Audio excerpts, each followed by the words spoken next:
Hey, my friends, what's going on? Hope everyone's good. Just wanted to say a few words about rescue tools to consider keeping with your trauma kit. Now, everybody has different ways of dealing with this, organizing their supplies. But I have found over the years that there's a lot of, rationale, uh, practical rationale behind keeping certain tools with your trauma supplies. And we're not talking about like a lot of tools. There's just a few things that I think it just makes a lot of sense. So I just wanted to share that here today. So the first one is the EMT shears. I think it's certainly something that makes a lot of sense. I personally keep EMT shears on the outside, so that's even quicker to access, outside of the pouch. And there's some other things that you might want to consider, like a compact pry bar. They do come in all different sizes, but there's some flat, compact pry bars that, make a lot of sense as well. Because when we're talking about trying to get to a victim, you may have to rescue them from a situation before you can actually give them treatment or to help them medically. So EMT shears, a compact pry bar, and you know what? There are so many situations that it really can't hurt to have a multi-tool, just a standard sized, multi-tool that has a good amount of features. You don't want just a bare bones multi-tool, but you want to have something that has a number of tools, a decent pliers on there. And I think also you want to have a pair of pliers that has a decent wire cutter. These are some tools that make a lot of sense. Now, I think that, there's a few other things. The next is a headlamp, and a pen light. Headlamp so that you can have a hands-free, situation. So, because there's going to be a lot of rescue situations in times that if you're trying to treat someone medically, you need both hands to really do it right. So hands-free option, headlamp, and as a backup, you have a pen light. Or if you have someone with you that's trying to assist, you can give them the pen light and say, hey, here, you can assist, light up this area. And so what I like to look for when it comes to a light or lights for the trauma kit is that it has a diffused neutral white LED.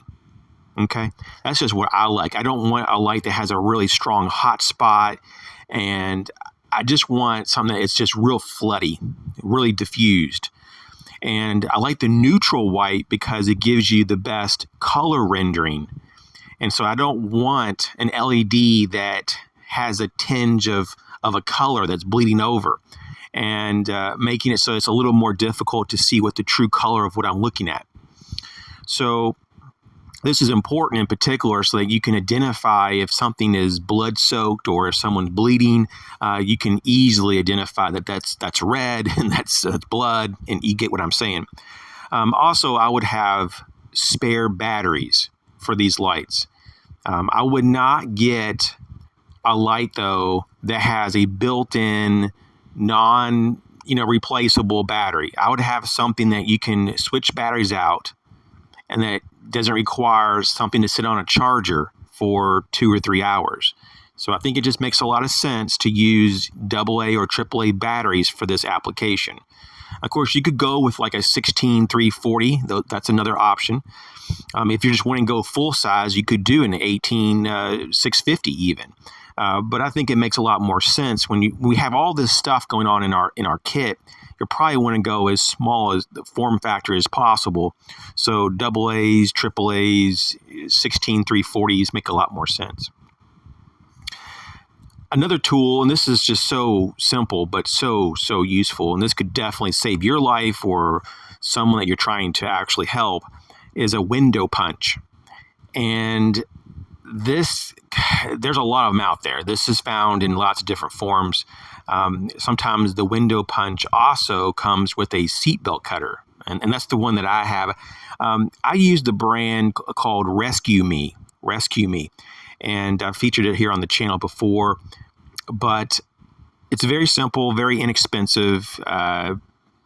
Basically, some of these are made to go on a keychain, and then you can just, use it by, there's a quick disconnect. There's like this little clip basically, and you can just pull it right off your key ring and use it right on the window or cut someone out of their seatbelt. So that's something right there to really consider. In terms of another thing that you want to, really look at is having a copy of your driver's license or any other ID that you normally use. So having a copy of something that can identify who you are in case that you are the victim and someone finds you and your trauma kit and they're trying to assess the situation. At some point, they might need to identify who you are. And it's also good to have a prescription med list. If you, have some type of disease or some kind of condition, it's probably going to help a person to know how to best treat you if they know what's wrong or what kind of things you deal with. So having a list of all your medicines is going to be great for those rescuers. Also, when all this is said and done, there might be a need for public service. It could be law enforcement or a hospital or just even a good Samaritan to try to contact those that need to know that you are in harm's way or that something happened to you. And so having an emergency contact list, and it doesn't have to be extensive. It could just be 3 or 4 people even with a couple phone numbers for each, or maybe just one phone number for each. But that's going to be better than nothing. Okay, so an emergency contact list. So those are some things. A copy of your ID, a list of medications that you're on, in particular prescriptions, and an emergency contact list. Lastly, I just want to make a point here. I see this from time to time, is that some people don't mark their trauma kit. And so you want to mark your trauma kit or any first aid kit so that people can access the stuff that's in it in an emergency. And in a pinch, when you're under great stress, it'll make it easier for you to also identify in a backpack, for example, where is your trauma kit.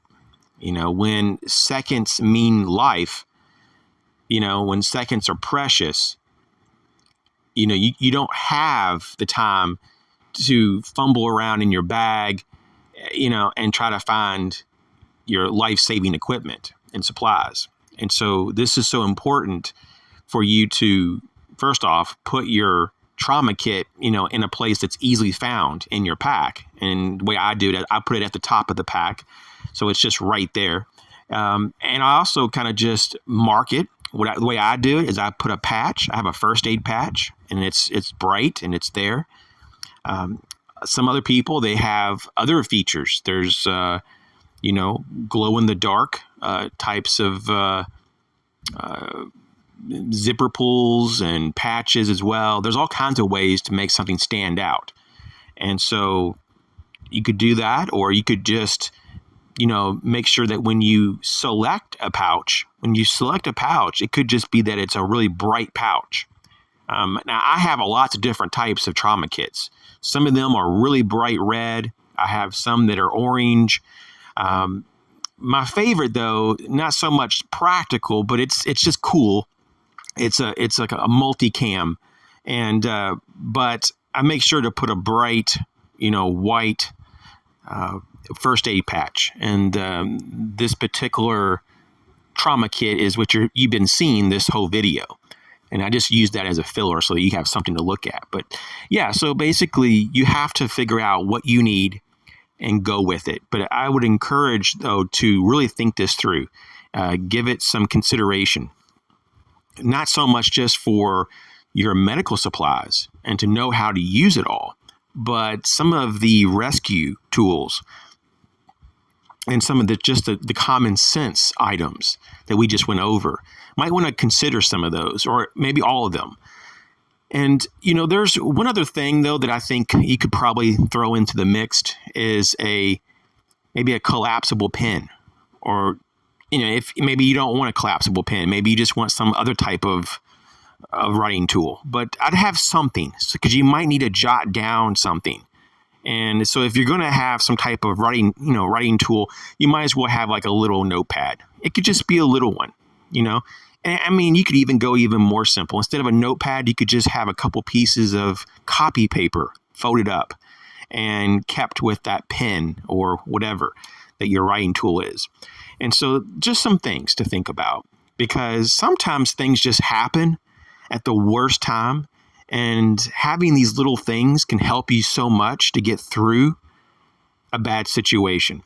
Because, you might be asking, well, why would you need a pen and a piece of paper for? Well, someone might be conveying some information to you that is very, very important. And if you don't write it down, you may forget it because you're under a lot of stress, possibly, or because there's a lot of information to remember, and so forth.